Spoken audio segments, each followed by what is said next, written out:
Hi students, in the previous lecture we have seen the point scalar product and characteristics of the scalar product. We have studied that there are two types of product of vectors, which is first is scalar product and second is vector product. If we multiply a vector by a vector and if we get the resultant quantity as a scalar quantity, then the product is called as the scalar product. Example, we have seen W, that is work, is equal to F bar dot S bar. Here force and displacement both are vectors, and if we multiply them and we get the resultant quantity work, which is a scalar, and F bar and S bar, these two vectors are multiplied and we get a scalar quantity work. The product of force and displacement, that is F bar and S bar, is denoted by dot in between them. So the product is called as the dot product. Scalar product is also called as the dot product. Also we have seen that it is written like this: P bar dot Q bar is equal to PQ cos theta. That is, if we multiply two vectors, then the resultant will be equal to product of magnitudes of two vectors and into cosine of the angle theta between them. So scalar product of two vectors is defined as product of magnitudes of two vectors and cosine of the angle theta between these two vectors. Okay, like this we have seen scalar product and its characteristics. There are number of characteristics we have seen about the scalar product. Now in today's lecture we are going to discuss vector product. Okay, as I have told you, when we multiply two vectors and we get a vector, then the product is called as the vector product. Like this, there is a vector quantity and we multiply this vector quantity by another vector quantity, and in result we get the vector quantity. This product is called as the vector product. Example of this is toe bar is equal to R bar cross F bar. This symbol is called as the toe, that is torque. It is the symbol of torque. Torque is equal to R bar cross F bar. R bar is the perpendicular distance and F bar is the force. Here R bar and F bar, these both are vectors. If we multiply these two vectors, then we get the resultant quantity torque, and torque is also a vector quantity. So if we multiply two vectors and we get a resultant quantity as vector, then this product is called as the vector product. So example is R bar cross F bar is equal to toe bar. Here toe bar means torque. Torque is the physical quantity which is necessary for rotational motion of the body. As force is required for linear motion, then torque is required for rotational motion.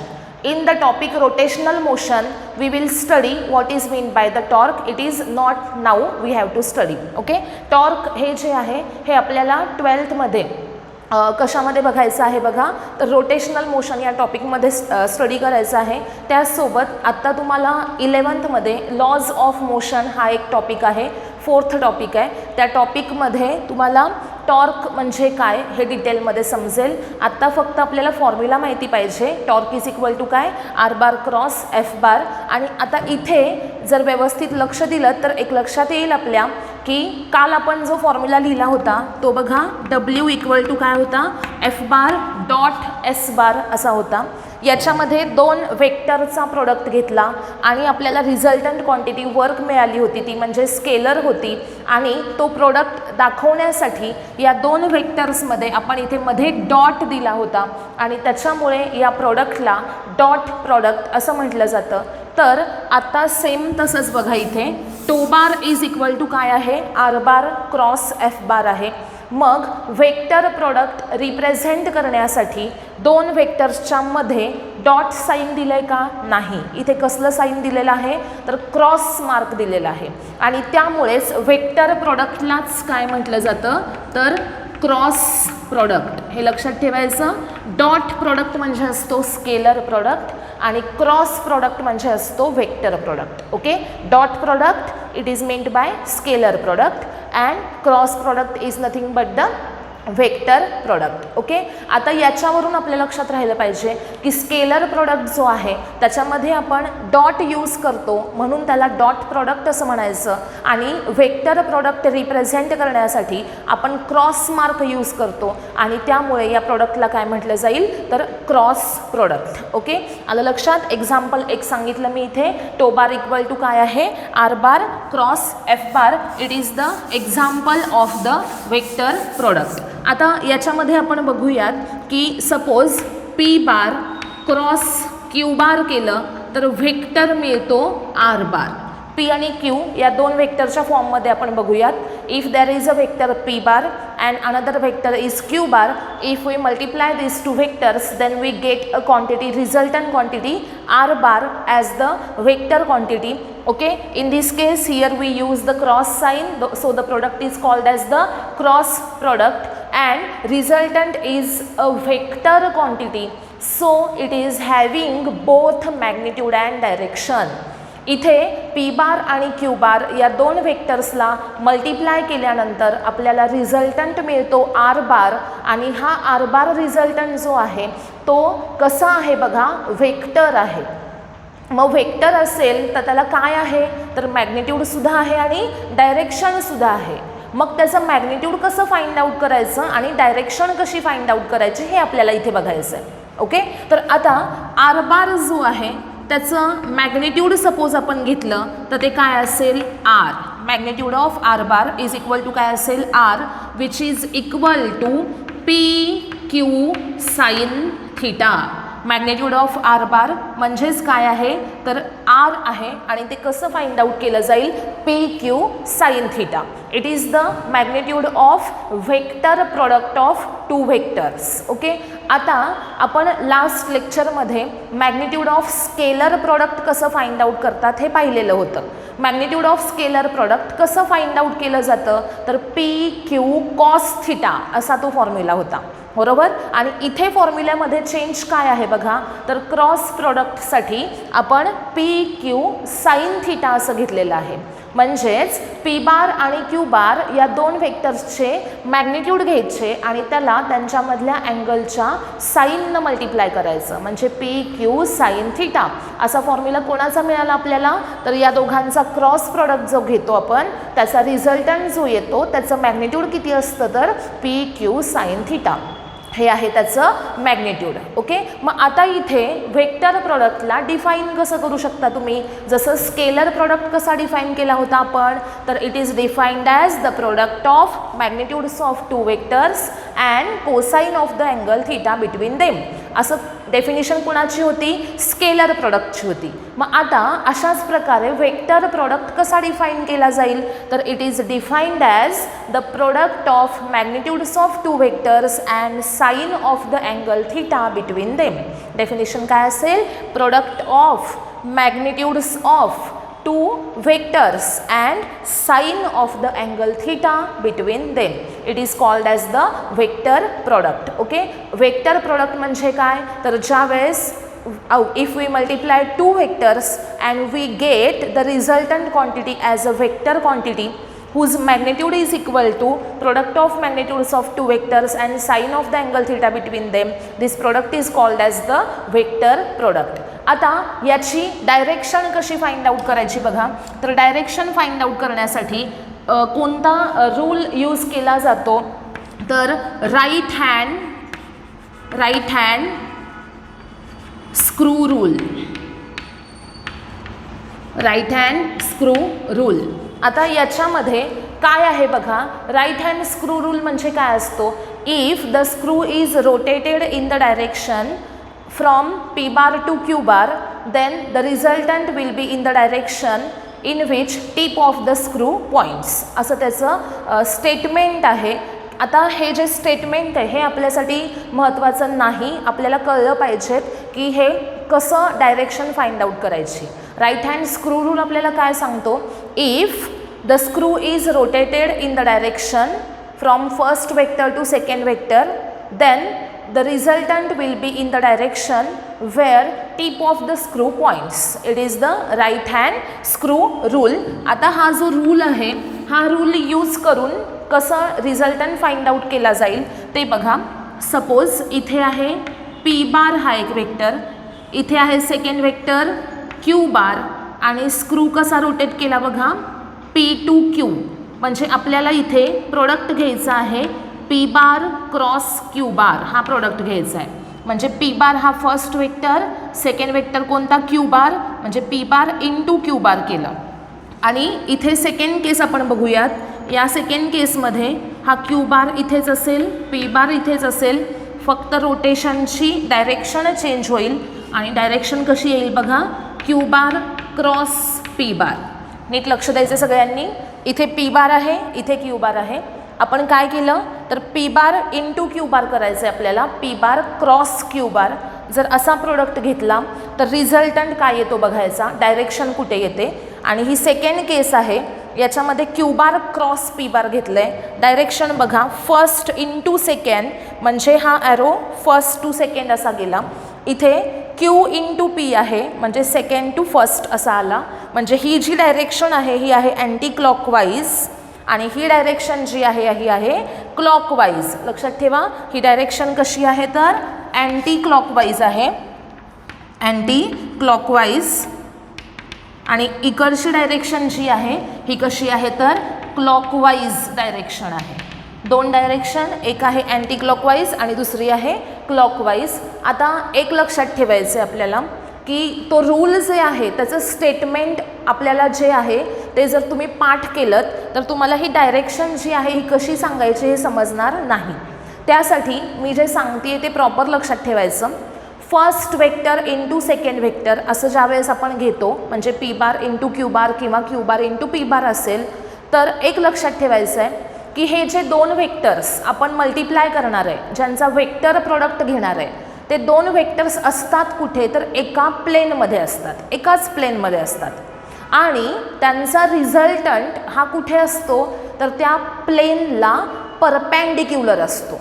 म्हणजेच बघा suppose हा एक plain आहे असा, या प्लेनमध्ये मी suppose इथे एक वेक्टर घेते P बार, इकडे एक वेक्टर घेते Q बार, इकडे एक वेक्टर आहे P बार, इकडे एक वेक्टर आहे Q बार. आणि ह्या दोघांचा आपण काय घेतोय प्रोडक्ट घेतोय. म्हणजे इथे मी हे जे वेक्टर दाखवले ते कुठं आहे तर इकडे एक वेक्टर आहे, इकडे एक वेक्टर आहे, बरोबर. आणि यांच्यामधला अँगल काहीतरी असेल. तर मग अशा केसमध्ये सपोज मी हा प्लेन आता असा ठेवला, हॉरिझॉन्टल ठेवला, तर इथं काय होणार, या प्लेनमध्ये तुम्हाला दिसत आहेत ना इकडे एक वेक्टर आहे, इकडे एक वेक्टर आहे. म्हणजे हे P बार आणि Q बार हे दोन्ही वेक्टर सेम प्लेनमध्ये आहेत. मग यांचा रिझल्टंट जो असेल R बार तो कुठे असेल तर हे दोन वेक्टर ज्या पॉईंटमधून पास होतात त्या पॉईंटमधून जाणारा आणि या प्लेनला परपेंडिक्युलर असणारा असा हा जो वेक्टर आहे ह्याला म्हणायचं R बार. म्हणजेच सपोज या प्लेनमध्ये P बार आणि Q बार आहेत तर R बार वेक्टर हा असा या प्लेनला कसा असेल परपेंडिक्युलर असेल. आयदर तो अपवर्ड डायरेक्शनमध्ये असेल ऑर डाऊनवर्ड डायरेक्शनमध्ये. ह्या प्लेनला परपेंडिक्युलर म्हणजे आयदर तो कुठे असेल अपवर्ड असेल ऑर कुठे असेल डाऊनवर्ड असेल. आलं लक्षात सगळ्यांच्या. When we multiply or we take the vector product of two vectors then these two vectors are in the same plane and the resultant vector is perpendicular to the plane containing P bar and Q bar passing through the same point. Okay, P bar Q बार एका प्लेनमध्ये आहेत. हा plain असा ठेवला आणि या प्लेनला perpendicular असा हा जो वेक्टर आहे हा कोणता असेल तर त्या दोघांचा रिझल्टंट वेक्टर असेल. आणि हा जो रिझल्टंट आहे हा परपेंडिक्युलर आहे, आयदर तो कुठे असेल अपवर्ड ऑर कुठे असेल डाऊनवर्ड. म्हणजे इथे मी हे जे सांगतेय याच्यावरून तुम्हाला काय मिळणार आहे तर या R बारची डायरेक्शन मिळणार आहे. मॅग्निट्यूड तुम्ही असं फाइंड आउट कराल PQ sin θ हा मॅग्निट्यूडचा फॉर्म्युला आहे. आणि इथे आपण काय बघत आहोत तर डायरेक्शन कशी फाइंड आउट करायची. आता बघा suppose P bar cross Q बार घेतलाय, म्हणजे आपल्याला बघायचं आहे काय तर डायरेक्शन कशी आहे. डायरेक्शन कशी आहे ही अँटी क्लॉकवाईज आहे. आता एक लक्षात ठेवायचं, अँटी क्लॉकवाईज रोटेशन घेतलं तर रिझल्टंट हा अपवर्ड असेल आणि क्लॉकवाईज रोटेशन घेतलं तर रिझल्टंट कुठे काढायचा, डाऊनवर्ड काढायचा. मग इथे आहे अँटी क्लॉकवाईज रोटेशन, मग रिझल्टंट कुठे असेल, हा अपवर्ड असेल रिझल्टंट. आणि तो कसा असेल तर ज्या प्लेनमध्ये पी बार आणि क्यू बार आहेत त्या प्लेनला परपेंडिक्युलर असेल आणि कुठे असेल तर अपवर्ड डायरेक्शनमध्ये असेल. आता सेम तसंच इथे आता हा प्रोडक्ट कोणता घेतोय आपण, क्यू बार क्रॉस पी बार हा प्रोडक्ट घेतोय. याच्यामध्ये आपल्याला बघायचं आहे काय तर डायरेक्शन कशी आहे रोटेशनची, कशी आहे सांगा. क्यू बार इंटू पी बार घेतोय म्हणजे हा वेक्टर असं मल्टिप्लिकेशन घेतोय ना आपण, म्हणजे ही डायरेक्शन कोणती आहे, क्लॉकवाईज डायरेक्शन आहे.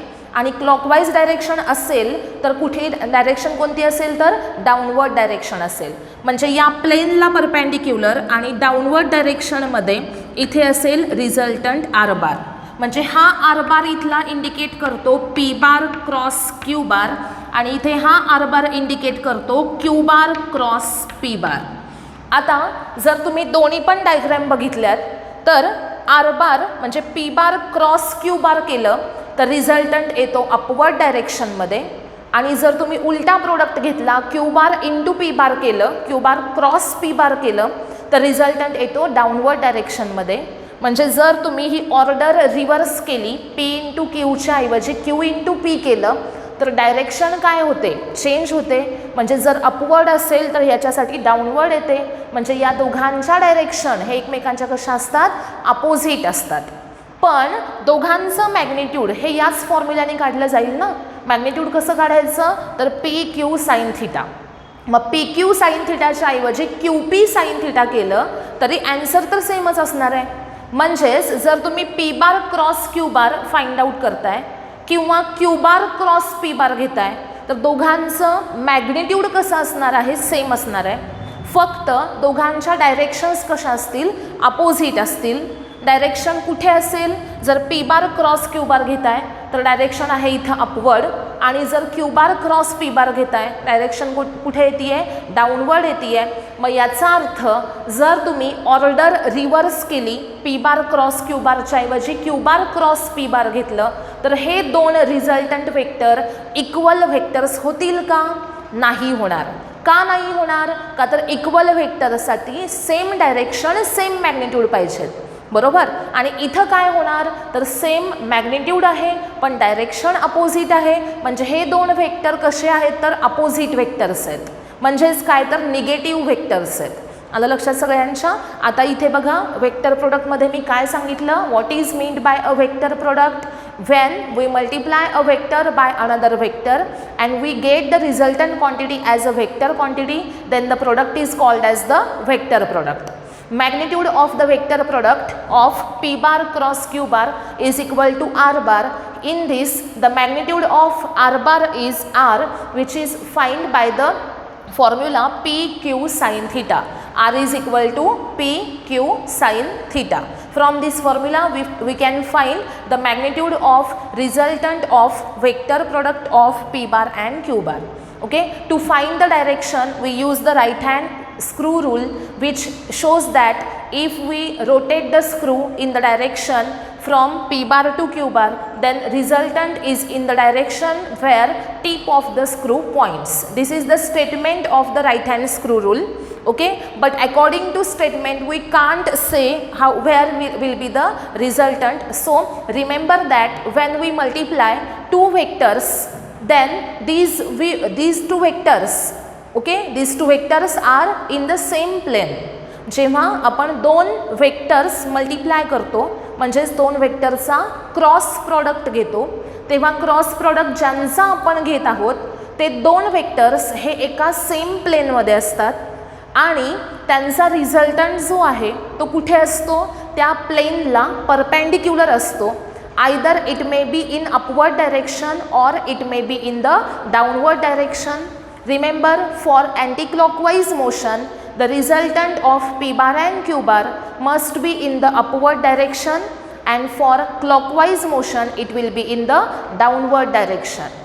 Okay, प्लेनला परपेंडिक्युलर अपवर्ड कधी असेल अँटी क्लॉकवाईजसाठी, क्लॉकवाईजसाठी ते डाऊनवर्ड असेल.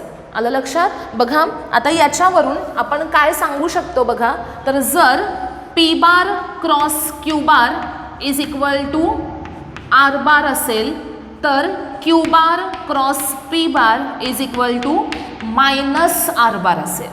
बरोबर. P bar cross Q bar हा प्रोडक्ट घेतला तर त्याचा रिझल्टंट सपोज आर बार आहे, तर क्यू बार क्रॉस पी बार यांचा रिझल्टंट घेतला तर तो काय असेल मायनस आर बार. याचा अर्थ हे दोन वेक्टर्स कसे असतील तर अपोजिट वेक्टर्स असतील.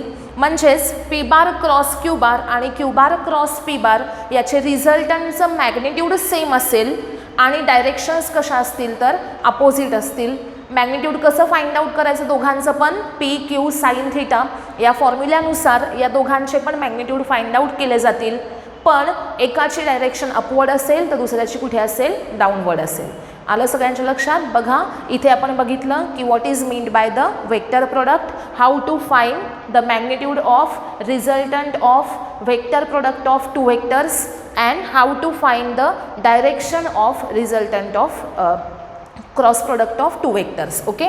क्रॉस प्रोडक्टमध्ये डायरेक्शन कशी असेल तर दोन वेक्टर ज्या प्लेनमध्ये आहेत त्या प्लेनला परपॅन्डिक्युलर अपवर्ड कधी घ्यायची अँटी क्लॉकवाईज मोशनसाठी, डाऊनवर्ड कधी घ्यायची clockwise motion. Now our next point is characteristics of the vector product. Vector प्रोडक्टचे कॅरेक्टरिस्टिक्स आपल्याला बघायचे आहेत. लास्ट आपण स्केलर प्रोडक्टमध्ये कॅरेक्टरिस्टिक्स जे बघितलेले होते तसेच इथं कंपॅरिझनमध्ये बघायचे आहेत. तिकडे फर्स्ट कॅरेक्टरिस्टिक काय होतं तर it obeys the commutative law of vector multiplication आणि इथे ते स्टेटमेंट येतं इट डज नॉट ओबे commutative law, it does not ओबे commutative law of vector multiplication. It does not obey the commutative law of vector multiplication. Commutative law काय आहे तर P bar cross Q bar equal to काय असायला पाहिजे Q bar cross P bar, पण हे equal येत नाही. P bar cross Q bar not equal to Q bar cross P bar. हे स्टेटमेंट कसं असलं पाहिजे तर P bar cross Q bar equal to minus of Q bar cross P bar. हे दोन्ही एकमेकांचे कसे वेक्टर्स आहेत इक्वल वेक्टर्स नाहीत तर ते कसे आहेत तर अपोजिट वेक्टर्स आहेत किंवा निगेटिव्ह वेक्टर्स आहेत आणि त्यामुळे इथं निगेटिव्ह साईन आलं पाहिजे. आलं लक्षात. P bar cross Q bar आणि Q bar cross P bar हे निगेटिव्ह वेक्टर्स असल्यामुळे इथं साईन काय असेल निगेटिव्ह. बघा फर्स्ट कॅरेक्टरिस्टिक काय आहे वेक्टर प्रोडक्टचं it does not obey the commutative law of vector multiplication like P bar cross Q bar not equal to Q bar cross P bar because P bar cross Q bar is equal to minus of Q bar cross P bar. जसं मी आत्ता सांगितलं की दोघांचं magnitude same असेल पण याची direction आणि याची डायरेक्शन कशी असेल डिफरंट असेल. They are same in magnitude but opposite in direction so they are negative vectors. Second it obeys distributive law, it obeys the distributive law of vector multiplication. It obeys the distributive law of vector multiplication, that is p bar cross q bar plus r bar is equal to p bar cross q bar plus p bar cross r bar. It obeys the distributive law of vector multiplication. याचा अर्थ काय बघा p bar cross ब्रॅकेटमध्ये q bar plus r bar is equal to p bar cross q bar plus p bar cross r bar. काल जे आपण हे law बघितले होते प्रिव्हियस लेक्चर्समध्ये त्यामध्ये इथं क्रॉसच्या ऐवजी साईन कोणतं होतं डॉट होतं. आत्ता इथे क्रॉस साईन आहे हे लक्षात ठेवायचं. स्केलर प्रोडक्ट लिहिताना ऑलवेज डॉट साईन लिहायचं आणि वेक्टर प्रोडक्टसाठी ऑलवेज इथे क्रॉस साईन असलं पाहिजे. आता इथे आपण दोन कॅरेक्टरिस्टिक बघितले. फर्स्ट कोणता आहे तर it does not obey the commutative law of vector multiplication, that is P bar cross Q bar not equal to Q bar cross P bar. Second आहे it obeys the distributive law of vector multiplication, that is P bar cross Q bar plus R bar is equal to P bar cross Q bar plus P bar cross R bar. Distributive law vector मल्टिप्लिकेशनचा इथे obey केला जातो. त्यानंतर third आपण बघूयात. तिकडे आपण third काय बघितलं होतं बघा, तर जर if P bar is equal to Q bar then दोन वेक्टर्स सपोज इक्वल असतील then P bar cross Q bar is equal to 0. त्या दोघांचा क्रॉस प्रोडक्ट हा कसा असेल 0. हे लक्षात ठेवा की जर दोन वेक्टर्सचे इक्वल वेक्टर्स असतील, हे स्टेटमेंट काल कसं होतं बघा, then P bar dot Q bar याचं ॲन्सर होतं P square equal to Q square. म्हणजे स्केलर प्रोडक्टसाठी याचं स्टेटमेंट कसं होतं, तर if P bar equal to Q bar then P bar dot Q bar equal to काय होतं पी स्क्वेअर इक्वल टू काय होतं क्यू स्क्वेअर. पण तेच स्टेटमेंट आता इथे क्रॉस प्रोडक्टसाठी काय येतं बघा, if P bar equal to Q bar म्हणजे दोन इक्वल वेक्टर्स घेतले आणि त्यांचा क्रॉस प्रोडक्ट घेतला तर तो किती येतो, तर 0 येतो. P bar cross Q bar will be equal to 0 किंवा त्याला तुम्ही म्हणू शकता 0 व्हेक्टर असेल, कारण त्यांचं मॅग्नेट्यूड किती असणार आहे तर 0 आहे. म्हणजे magnitude of P bar cross Q bar हा किती असेल 0 आणि त्याला डायरेक्शन असेल म्हणून तो कसा व्हेक्टर असेल 0 व्हेक्टर असेल. ओके, इथे आपण 3 कॅरेक्टरिस्टिक बघितले. First, it does not obey the commutative law. Second, it obeys the distributive law of vector multiplication. And third property बघा, if P bar equal to Q bar then magnitude of P bar cross Q bar will be equal to 0. इथे झाल्या 3 properties. आता fourth property काय आहे बघा, fourth property आहे I cap cross I cap equal to J cap cross J cap equal to K cap cross K cap equal to 0. आता बघा scalar प्रोडक्टमध्ये I dot I J dot J K dot के याचं answer 1 होतं बरोबर. आणि इथे काय होतं, जर सेम सेम क्वांटिटीजचा सेम डायरेक्शन्सचा तुम्ही क्रॉस प्रोडक्ट घेतला तर त्याचं ॲन्सर किती असतं 0 असतं. आलं लक्षात. म्हणजे आय डॉट आय केलं तर ॲन्सर 1 येतं, पण आय क्रॉस आय केलं तर ॲन्सर 0 येतं. समजलं. आय डॉट आय 1, जे डॉट जे 1, के dot K 1, but I cross I जे क्रॉस जे के क्रॉस के ॲन्सर किती 0. आता याच्याच पुढे बघा, आय क्रॉस जे केलं तर आय इंटू जे केलं की आपल्याला ॲन्सर मिळतं के. त्यानंतर जे क्रॉस के केलं तर ॲन्सर मिळतं आय. त्यानंतर के क्रॉस आय केलं के क्रॉस आय तर ॲन्सर मिळतं जे. सिक्वेन्स कसा आहे बघा, सिक्वेन्स कसा असणार आहे आय जे के. मग इथे आपण काय केलं, फर्स्ट आय इंटू जे ॲन्सर काय मिळतं के. त्यानंतर जे इंटू के करा ॲन्सर काय मिळेल आय. मग रिमेनिंग के इंटू आय असा सिक्वेन्स घेतला तर ॲन्सर काय मिळतं जे. ओके, आता हे लक्षात ठेवलं तुम्ही तर याच्या उलटं करायचं. आता सगळं जे क्रॉस आय केलं, इथं आय क्रॉस जे होतं ना, मग आता आपण रिव्हर्स घेतलं, जे क्रॉस आय केलं तर ॲन्सर येईल मायनस के कॅप. हे लक्षात ठेवा की ज्यावेळेस आपण क्रॉस प्रोडक्ट घेतो आणि ऑर्डर काय करतो रिव्हर्स करतो तर तिथे साईन काय येतं मायनस, कारण डायरेक्शनमध्ये काय होतो चेंज होतो. म्हणजे आय क्रॉस जे केलं तर ॲन्सर के असेल, पण जे क्रॉस आय केलं तर ॲन्सर काय असणार मायनस के असणार. सेम तसंच इथे जे क्रॉस के आय आहे, मग उलटं करा के क्रॉस जे ॲन्सर काय असेल minus I. Next K cross I आहे त्याच्याऐवजी आपण आय क्रॉस के करूयात, ॲन्सर काय येईल मायनस जे. समजलं. आता बघा आपण स्केलर प्रोडक्टमध्ये काय पाहिलं होतं, I dot I J dot J K K dot K answer किती असतं 1 असतं. पण इथे जर तुम्ही बघितलं तर काय येतं, जर सेम असेल तर ॲन्सर 0. म्हणजे आय क्रॉस आय जे क्रॉस जे के क्रॉस के ॲन्सर किती आहे 0 आहे. आय इंटू जे केलं की के, जे इंटू के केलं की आय आणि के इंटू आय केलं की जे. आलं लक्षात. आणि यांच्या ऑर्डर रिव्हर्स करा तर याच्या ॲन्सरला काय येतील मायनस साईन येतील. ओके, हे लक्षात ठेवायचे सगळ्यांनी. त्यानंतर फिफ्थ कॅरेक्टरिस्टिक आपण बघूयात. याच्यामध्ये if theta equal to 0 degree, त्यानंतर if theta equal to 180 degree and if theta equal to 90 degree. अशा 3 केसेस असतील. याच्यामध्ये first case if theta equal to 0 then magnitude of P bar cross Q bar will be. Magnitude P bar cross Q बारचं कसं find out करायचं? Formula माहिती आहे आपल्याला, P Q sine theta. P Q sine थीटाच्या ऐवजी 0. Sign 0 किती असतो? 0. त्याच्यामुळे आन्सर किती आलं? 0. त्यानंतर पुढे बघा थीटा किती आहे? 180.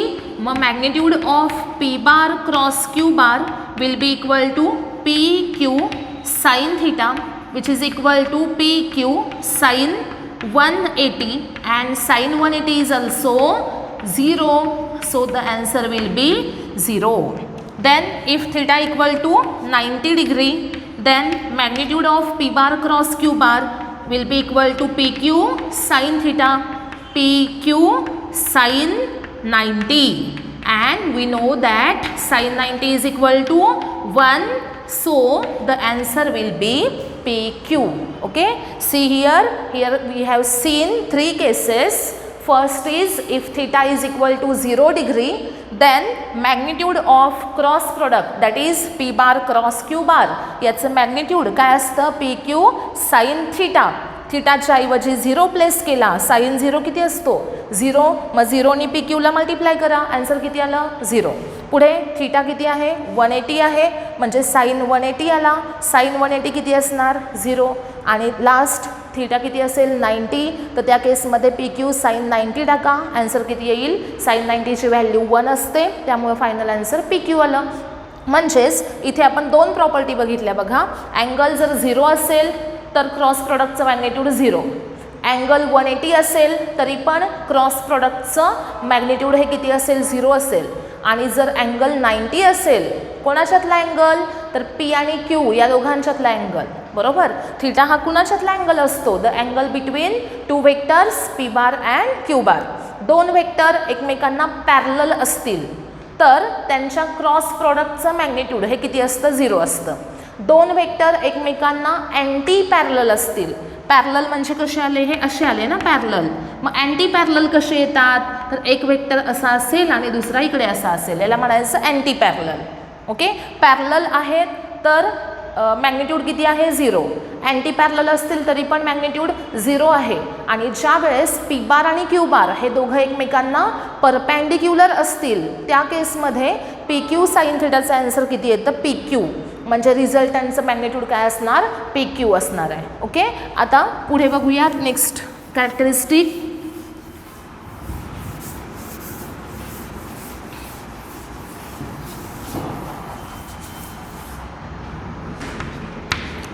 सिक्स्थ कॅरेक्टरिस्टिक बघा. याच्यामध्ये suppose P bar is equal to आहे P X I cap plus P Y J cap plus P Z K cap and q bar is equal to qx i cap plus qy j cap plus qz k cap. इथं आपल्याकडे 2 vectors आहेत. p बार कसा represent केला? pxi plus pyj plus pzk. q बार कसा represent केला? qxi plus qyj plus qzk. अशा टाईपमध्ये 2 vectors इथे रिप्रेझेंट केलेले आहेत आणि आपल्याला फाइंड आउट काय करायचं आहे तर त्या दोघांचा cross product P bar cross Q बार काय येईल. ओके, हे आपण स्केलर प्रोडक्टमध्ये सुद्धा केलेलं आहे, तेच आपल्याला इथे क्रॉस प्रोडक्टमध्ये सुद्धा करायचं आहे. तर P bar cross Q bar घेताना फर्स्ट वेक्टर पी बार लिहा P X I plus P Y J plus P Z K cross Q X I plus Q Y J plus Q Z K. Okay, आता पुढे काय येईल बघा. First term P X I cap cross ते पुढचं bracket Q X I plus Q Y J plus Q Z K plus आता ही second term P Y जे क्रॉस पुढचं bracket Q X I plus Q Y J plus Q Z के. काय करायचं? यातली first term घ्यायची, या पूर्ण ब्रॅकेटला मल्टिप्लाय करायचं. सेकंड टर्म पूर्ण bracket multiply plus third term P Z K cap cross Q X I plus Q I J plus Q Z के. आता हे मल्टिप्लाय करूयात आपण. काल सांगितलेलं आहे लास्ट लेक्चरमध्ये मी तुम्हाला की हे मल्टिप्लाय कसं करायचं. ह्या मॅग्निट्यूड्सचा प्रोडक्ट वेगळा घ्यायचा आणि त्यांच्या डायरेक्शन्सचा प्रोडक्ट वेगळा घ्यायचा. हे मॅग्निट्यूड आहेत आणि हे काय आहेत दोघं डायरेक्शन्स म्हणजे युनिट वेक्टर्स आहेत. तर P X into Q X into I cap cross I cap कसं येईल बघा. पी एक्स क्यू एक्स ब्रॅकेटमध्ये I cap cross I cap. Okay.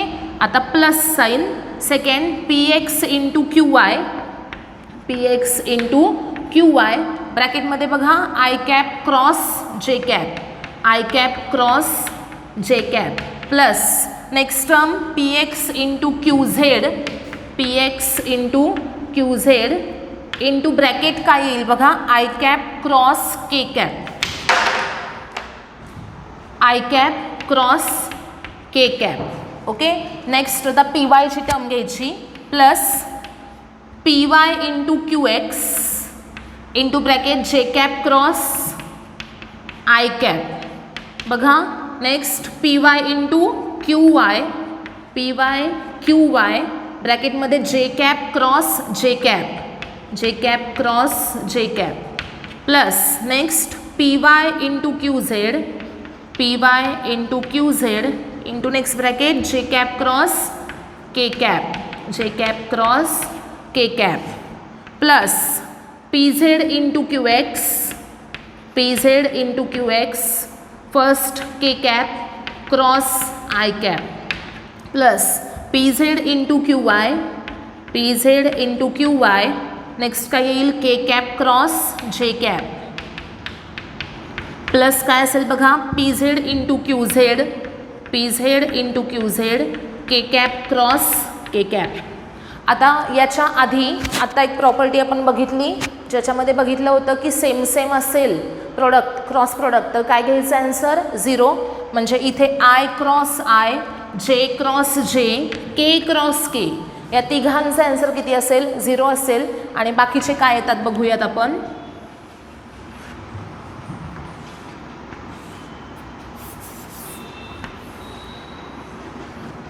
बघा इथे P X Q X into I cross I आहे. I cross I म्हणजे किती 0 म्हणजे P X Q X into काय असेल 0. बघा P X Q X into असेल 0 प्लस नेक्स्ट बघा P X into Q Y ब्रॅकेटमध्ये बघा आय क्रॉस जे आहे. आय क्रॉस जे म्हणजे असेल K plus P X Q Z I cross K काय असणार आहे के क्रॉस आय जे असतो. मग आय क्रॉस के काय असेल तर मायनस जे कॅप. पुढे नेक्स्ट प्लस सेकंड बघा पी वाय क्यू एक्स ब्रॅकेटमध्ये जे क्रॉस आय आहे. जे क्रॉस आय म्हणजे काय आय क्रॉस जे के असणार. मग जे क्रॉस आय गेलं की उलटं मायनस के. ओके. प्लस पुढे बघा P Y Q I into J cross J 0 plus next P Y Q Z बघा J cross K I plus पुढं P Z Q X into K cross I J plus P Z Q Y K cross J आता जे cross के म्हणजे काय असतं I असतं ना. मग के क्रॉस जे केलं की काय येणार मायनस आय. पुढं plus P Z Q Z आणि इंटू के क्रॉस के 0. हे जर सॉल्व केलं तर काय येईल बघा हे 3 0 आहेत हे निघून जातील. त्यानंतर इथं के कॅप आहे इथं मायनस के कॅप आहे. आय कॅप आहे मायनस आय कॅप आहे. जे कॅप आहे मायनस जे कॅप आहे. बरोबर.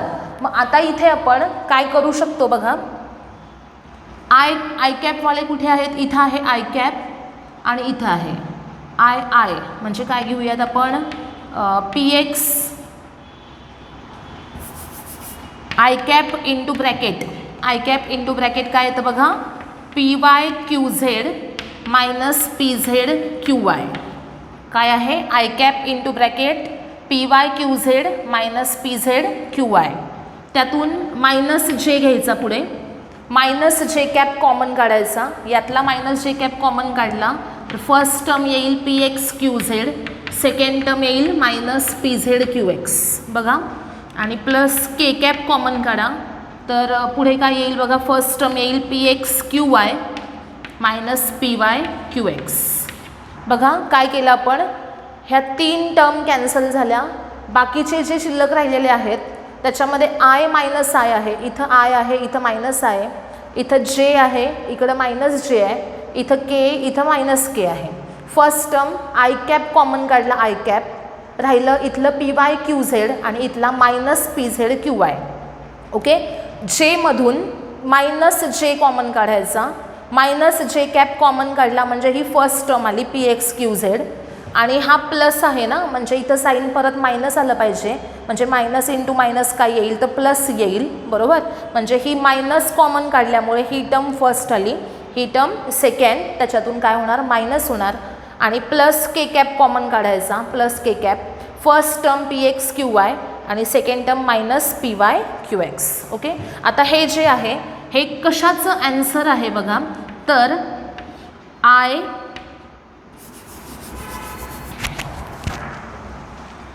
मी जरा इथे लिहिते ॲन्सर बघा, कशाचा ॲन्सर असेल हे, तर I cap J cap K cap, इथं असेल P X P Y P Z आणि Q X Q Y Q Z.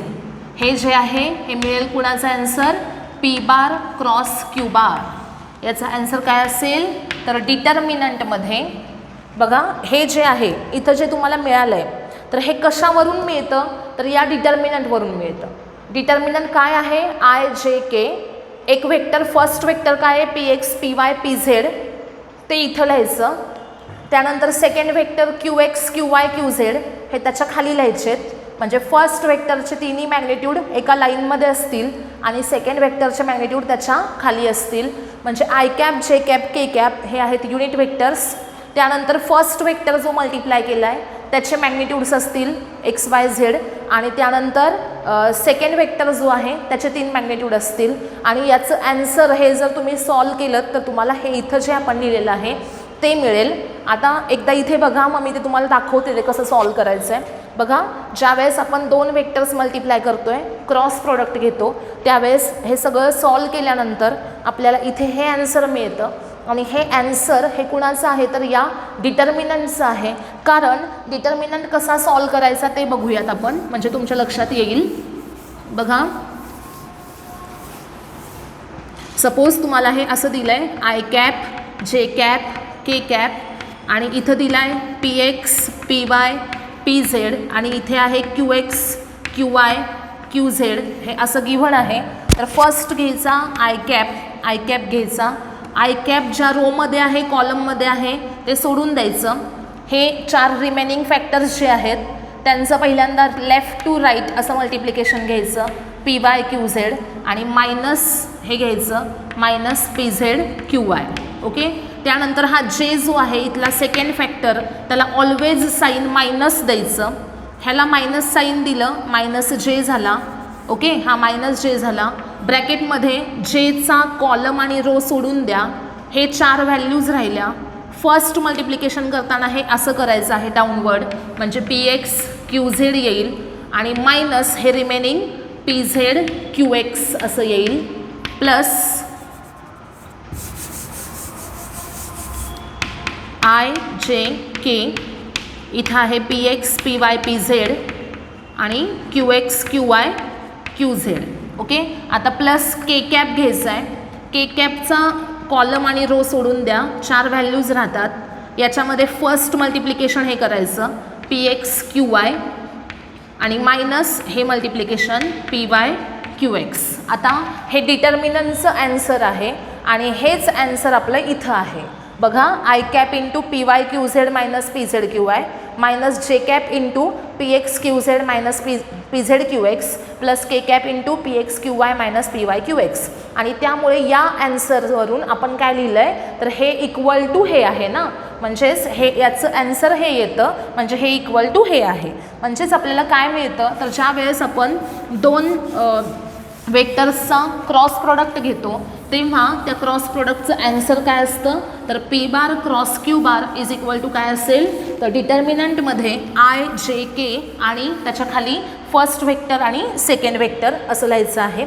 त्यानंतर आपण लास्ट बघूयात आता की लास्ट प्रॉपर्टी काय आहे तर if two vectors are represented by like this P bar and Q bar by the sides of parallelogram then the area of the parallelogram is equal to the magnitude of the vector product. Okay, इथं आपल्याला prove काय करायचं आहे तर area of parallelogram is equal to magnitude of vector product of two vectors represented by adjacent sides of parallelogram.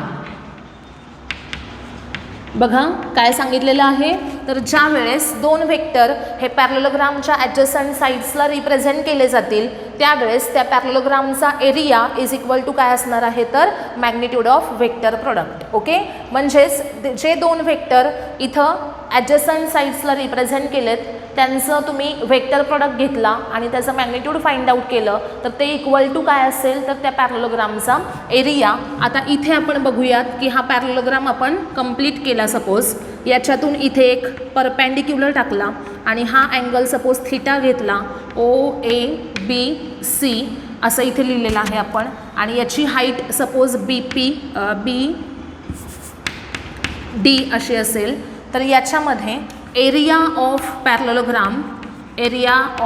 Parallelogram is equal to काय असतं सांगा बरं base into height. Area of parallelogram is equal to असतं base into height. Base आहे OA into height आहे BD.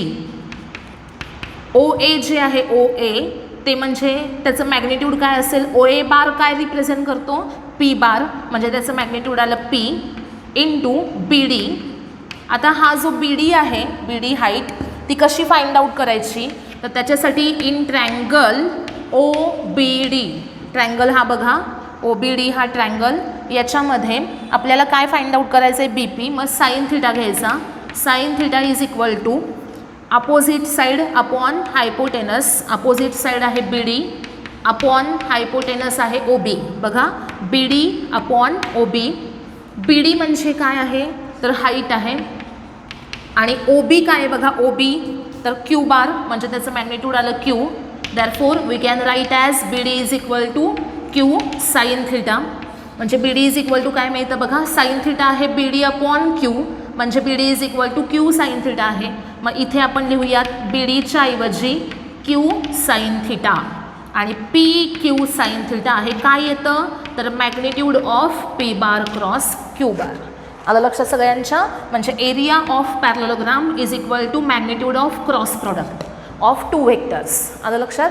बघा काय केलं इथे लास्ट प्रॉपर्टी आहे ही वेक्टर प्रोडक्टची काय आहे तर area of the parallelogram whose adjacent sides are represented by two vectors is equal to scalar magnitude of the scalar product magnitude of the vector product of two vectors. Okay, magnitude of vector product of two vectors is equal to area of the parallelogram whose adjacent side represent these two vectors. Okay, जर दोन vector adjacent साइडला असतील तर अशा या पॅरलोग्रामचा area is equal to कसा काढायचा तर P बार क्रॉस Q बार या दोन वेक्टरच्या क्रॉस प्रोडक्टचं काय घ्यायचं मॅग्निट्यूड घ्यायचं. जर तुम्हाला याच्यावरून आणखीन एक क्वेश्चन आला की याच्या जागी पॅरलोग्रामच्या एरियाच्या ऐवजी ट्रँगलचा एरिया विचारला असेल तर याला फक्त इथे 1/2 काय करायचं, मल्टिप्लाय करायचं, कारण पॅरलोग्रामचा एरिया बेस इंटू हाईट असतो, तर ट्रँगलचा area 1/2 into base into height असतो. म्हणजे बेस इंटू हाईट सपोज जर P bar cross Q bar magnitude येत असेल तर हाफ बेस इंटू हाईट काय येईल, तर half P bar cross Q bar मॅग्निट्यूडमध्ये. समजलं? आजच्या लेक्चरमध्ये आपण काय बघितलेलं आहे, तर वेक्टर प्रोडक्ट म्हणजे काय आणि त्याचे डिफरंट कॅरेक्टरिस्टिक काय आहेत. First characteristic, it does not ओबे commutative law. Second, it obeys the distributive law. Third आपण काय बघितलं, तर जर पी बार क्रॉस क्यू बार घेतोय आणि दोन्ही इक्वल वेक्टर असतील तर त्याचा आन्सर काय असेल, 0. म्हणजे आय क्रॉस आय, जे क्रॉस जे, के क्रॉस के, आन्सर काय असतं, 0 असतं. अँगल 0 180 असेल तर मॅग्नेट्यूड 0 येतं आणि 90साठी ते किती असतं, तर पी क्यू एवढं असतं. त्यानंतर आपण हे बघितलं की P bar cross Q bar is equal to determinant एक ड्रॉ केलेला आहे, त्याचं आन्सर जर तुम्ही फाइंड आउट केलं तुम्हाला काय मिळेल, P bar cross Q bar मिळेल. आणि लास्ट प्रॉपर्टी आपण काय बघितली, तर area of the parallelogram whose adjacent side represent the 2 vectors is equal to magnitude of cross product of 2 vectors. Okay.